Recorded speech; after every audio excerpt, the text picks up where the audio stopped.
Hi everybody, I'm going to do something a little bit different today. I'm just going to be looking at a few current reads. Someone requested that they were interested in what I was reading at the moment. I don't do half as much reading as I used to do. A lot of the time, just too tired. But anyway, the first book is Montaigne's Complete Essays. It says on the back, in 1572 he retired from public life and began the reading and writing which were to develop into the essays of thoughts and opinions. This is a wonderful book. You know, it's still contemporary. There are hints of a world, you know, he obviously speaks about a world that he lived in, which is quite a brutal, political kind of world.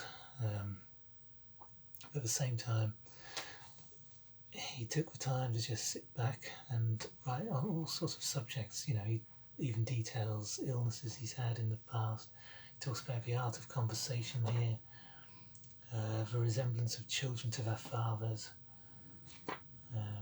against indolence, on freedom of conscience, presumption.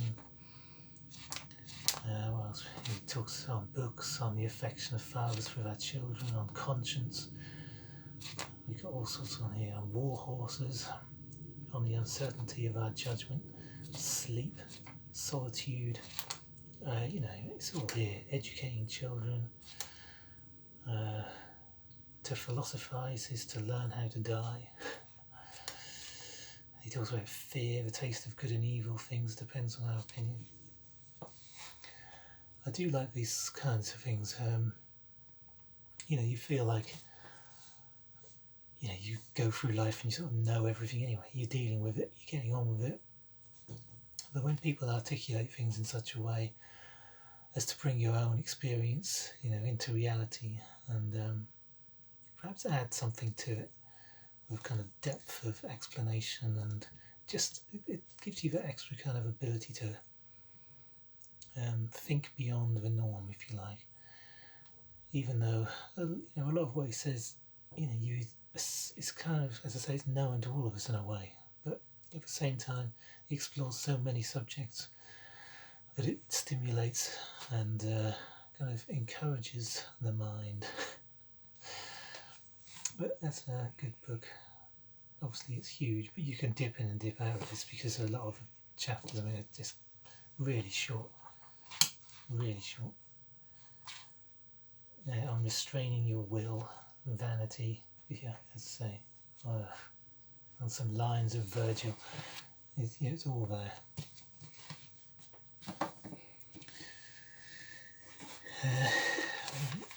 This is Germania.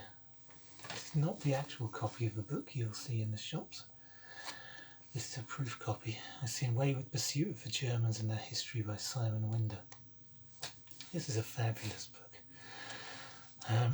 You know, you might think you read a history book, it's going to be quite dry and it's giving you the details of everything that's going on, you know, chronological fashion. This is nothing like that. Obviously he follows a certain chronology, but this guy just goes travelling around the whole of Germany and what were all the states and duchies and principalities and that which make up for modern Germany, because for a long time Germany didn't exist as a country.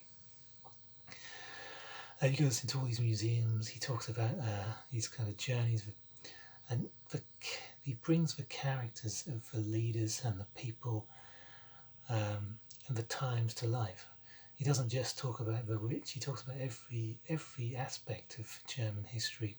He talks about the wars, the folly of some of the leaders, he talks about the kind of the things that make Germans German, if you like. There's all sorts of things which they kind of hold on to, ideals and sense of the past, etc., which may be false. So he sort of reveals what's a fake kind of past, a kind of romanticised belief in the past. He shows the real heroes of the past, and he shows exactly, you know, how they lived and what they did, which was good and bad. And the writing is so good. It's witty, it's funny in places quite often. And you know, he kind of brings it to life by going to all of these places, describing the places, and loads of different towns and villages, and castles and museums, all sorts of places in Germany. Really brings it to life. This is a fantastic book. He also did a follow-up on the Habsburg Empire, which Danubia, which is probably better than this. Something I've read that already. Fantastic. Both books are just fantastic history books. Probably the most scholarly of history books that I've read for a long time, but written in such a way that anyone can read it and enjoy it. It's a real page turner. You know, you're just going to want to find out more. And he does a similar thing of lots of sort of short subheadings within sections of the book. So in a way you can dip in, but you don't really want to. Once you get going with this, you don't really want to stop. It's a great little book. Well, let's have a look. Let's show this. This is Resounding by John Coleshaw. Is there a picture of it? I can't find it. It's in the other book. This is his account, because he was the head of Decca. I say the head, he joined Decca. He was the main recording engineer, and he pioneered the use of stereo for recording opera. And at the time of this, he was a musical director. And it's a fantastic read. It's just about the recording of the Ring, a huge Ring cycle over a course of years. And what he does is, again, he brings the people to life. He doesn't just go, well, yeah, we went into a studio and we did this and we did that. He talks about the characters of the people, the opera stars of Schulte, the guy who actually conducted it, all the kind of ins and outs of getting the thing together,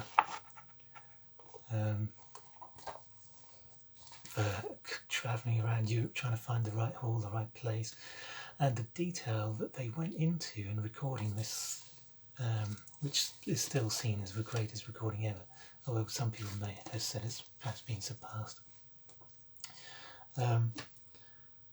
He goes into it's amazing, because stereo was a new thing. They saw it. He was visualizing the whole thing. So as it would appear on stage. So when you listen to it, someone comes in from the right, and they're coming in on the right channel, and they're standing and they're singing in the right channel. The other person's singing in the left channel. If that's where they are on the stage, if that's where they're meant to be, that's where he puts them.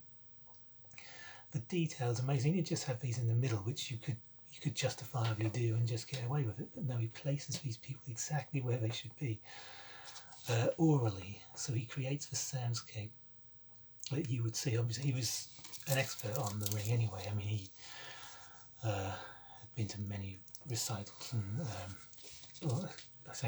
many different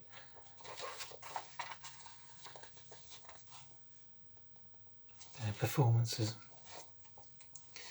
Here we even have a horse in the studio.